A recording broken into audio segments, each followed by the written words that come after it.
Welcome back to my channel that is Valluri. మీకు గోరింటాకు ఎర్రగా పండాలనుకుంటున్నారా? అయితే ఈ వీడియో చూడండి. నేను ఓన్లీ ఒక్క ఇంగ్రీడియంట్ అది చింతపండుతోనే ఎట్లా మిక్సర్ చేస్తాను గోరింటాకు అనేది ఈ వీడియోలో చూపిస్తాను. సో చింతపండు తీసుకొని రిక్వైర్డ్ అమౌంట్ ఆఫ్ వాటర్ వేసుకొని సోక్ చేయాలి.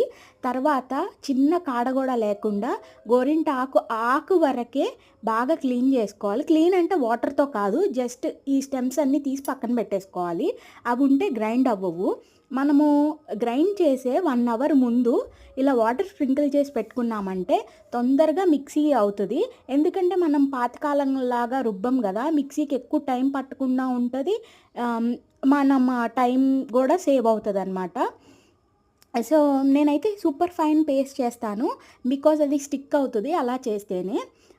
Smooth paste చేస్తానన్నమాట. సో కొన్ని ఆకులు అయితే వాటంతట అవే జిగురుగా ఉంటాయి, కొన్ని అయితే చాలా డ్రైగా ఉంటాయి. ఇది అయితే చాలా డ్రైగా ఉంది, ఆ జిగురు అస్సలు లేదు. సో గ్రైండ్ చేశాక ఇలా ఉంది. అవసరమైతేనే లెమన్ స్క్వీజ్ చేస్తాను. నేనైతే దీనిలో ఏం వేయలేదు, ఓన్లీ చింతపండే. గుర్తుపెట్టుకోండి, చింతపండు ఎక్కువ వేశారనుకోండి బ్లాక్నెస్ వస్తుంది. మీకు మంచి